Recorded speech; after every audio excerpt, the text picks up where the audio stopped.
नमस्कार मंडळी, तुमच्या सर्वांचे स्वागत आहे आमच्या नवीन एका व्लॉगमध्ये। जसे की तुम्हा सर्वांना माहीतच आहे की सध्या आपल्या महाराष्ट्रात एक भक्तिमय आनंदाचा सोहळा चालू आहे, तो म्हणजेच आपल्या पंढरपूरची वारी। तर या वारी संदर्भातच हा व्लॉग आहे, तर व्लॉग शेवटपर्यंत नक्की पहा आणि चॅनलला नवीन असाल तर चॅनलला सबस्क्राईब करायला विसरू नका। तर चला सुरुवात करूया आपल्या व्लॉगला। दरवर्षीप्रमाणेच यावर्षी देखील दिंडीच्या वारकऱ्यांचे सेवा करण्याचे भाग्य आम्हाला लाभले आहे। सकाळ सकाळ 9 वाजताच माऊलींचा एक टेम्पो पुढे चपात्या करण्यासाठी आला होता, मदत करण्यासाठी। बघा, तुम्हाला माहीतच असेल सर्वांना की हे वारकरी पायी प्रवास करतात, पायी वारी करतात, तरीही त्यांच्या चेहऱ्यावर कोणत्याही प्रकारचा आळस नसतो किंवा एक थकवा त्यांना जाणवत नाही। त्यांच्या मुखात फक्त एकच नाम असतं, ते म्हणजे विठ्ठल। त्यांच्या चालण्यात विठ्ठल असतो, बोलण्यात विठ्ठल असतो, कामात विठ्ठल असतो, म्हणजे सगळीकडे विठ्ठल आणि विठ्ठलच भरलेला असतो। तर इकडे माऊली चपात्या करत आहेत, दुसरीकडे आचारी आणि गावातली काही मंडळी भाजी भात आणि लापशीची तयारी करत आहेत। प्रत्येकाचं आपलं काही ना काही काम चाललेलं आहे। काही माऊली आंघोळ करतायत, काही आपले आपले कपडे धुवून टाकतायत। अशा वातावरणात, ह्या भक्तिमय वातावरणात कोणालाही सांगण्याची गरज पडत नाही की तुम्ही मदतीला या म्हणून। गावातली मंडळी, घरातली मंडळी सगळी अगदी उत्साहाने काम करत असतात। आपला स्वयंपाक तयार होतोय तोपर्यंत दिंडीचं आगमन झालेलं आहे। ही दिंडी आहे नाशिक जिल्ह्यातील चांदवड तालुक्यातील। तर ही ढगे महाराजांची दिंडी आहे। जवळजवळ 65 वर्ष झाली ही दिंडी निघते, पायी निघते। तर ह्या दिंडीचे जे महाराज आहेत, ढगे महाराज, त्यांनी 14 वर्ष कोणत्याही शिजलेला पदार्थ खाल्ला नव्हता, फक्त कच्च्या पालेभाज्या आणि फळं खाल्ली होती। तर आता दिंडीचं आगमन झालेलं आहे। आपण महाराजांचे पाय धुवूयात, त्यांची पूजा करूयात।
तुम्ही हे जे छोटंसं बाळ बघत आहात, ती या दिंडीतील सगळ्यात छोटी वारकरीण आहे। अवघी 17 महिन्याची आहे ती, तरी देखील ती दिंडीत आली आहे। म्हणजे तुम्ही बघू शकता की अगदी लहानांपासून ते मोठ्यांपर्यंत, वयस्कर माणसांपर्यंत कोणालाही वारीचा मोह आवरत नाही। शौर्यासोबत तिची चांगलीच गट्टी जमलेली आहे आणि छान शौर्य पण तिच्यासोबत खेळतोय। आपला स्वयंपाक संपवतोपर्यंत इकडे कीर्तन सुरू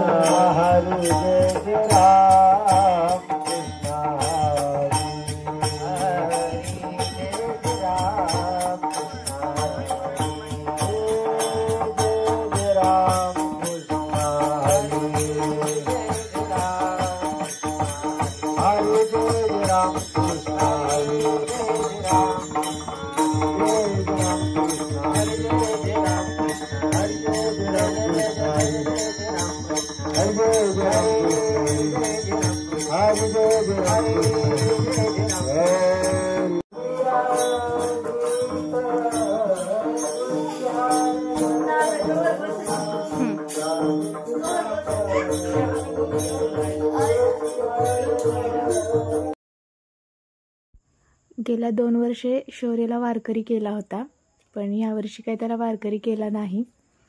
दिंडीच्या येण्याने शौर्याचा आनंद एक वेगळाच होता।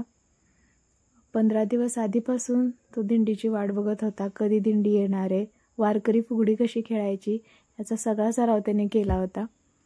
खरंच आमचं सातोली गाव खूप नशीबवान आहे, कारण आमच्या गावातून खूप सगळ्या दिंड्या जातात आणि 3 दिवस गावचं वातावरणच बदलून जातं. गावात सगळ्या दिंड्या, असं वाटतं की जणू अर्ध पंढरपूरच इथं आलेलं आहे. तर अशा प्रकारे सगळे वारकऱ्यांची पंगत बसली होती जेवण्यासाठी.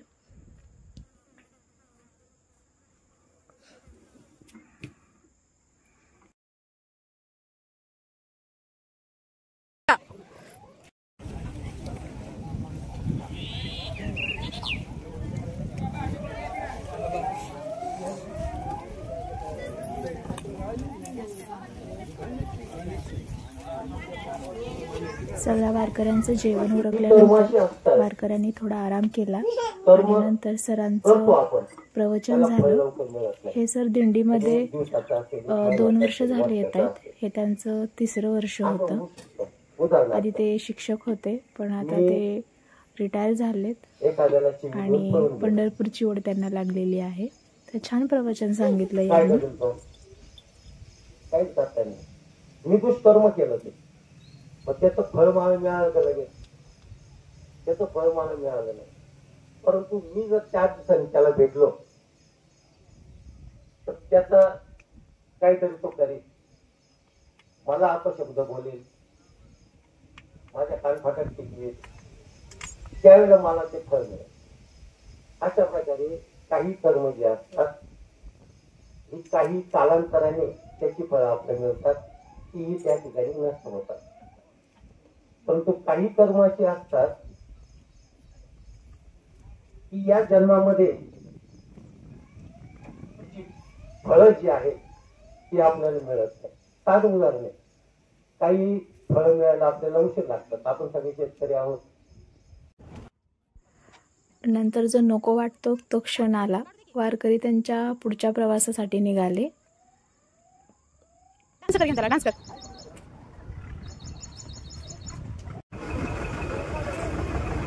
हॅलो,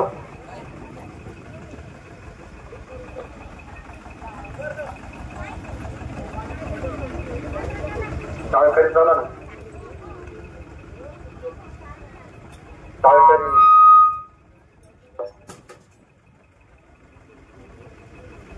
हॅलो, हरे हरे हरे हरे ओम.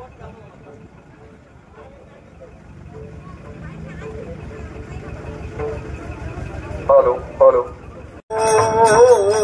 एवढा करा उपकार देवा नमस्कार, देवा नमस्कार, एवढा करा उपकार.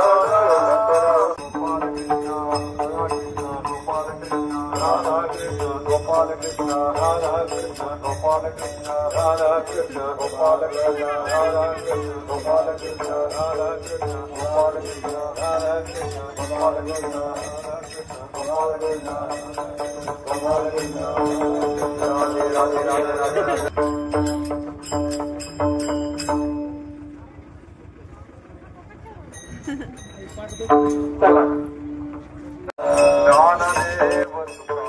तर असा होता हा आजचा ब्लॉग आवडल्यास लाईक आणि शेअर नक्की करा.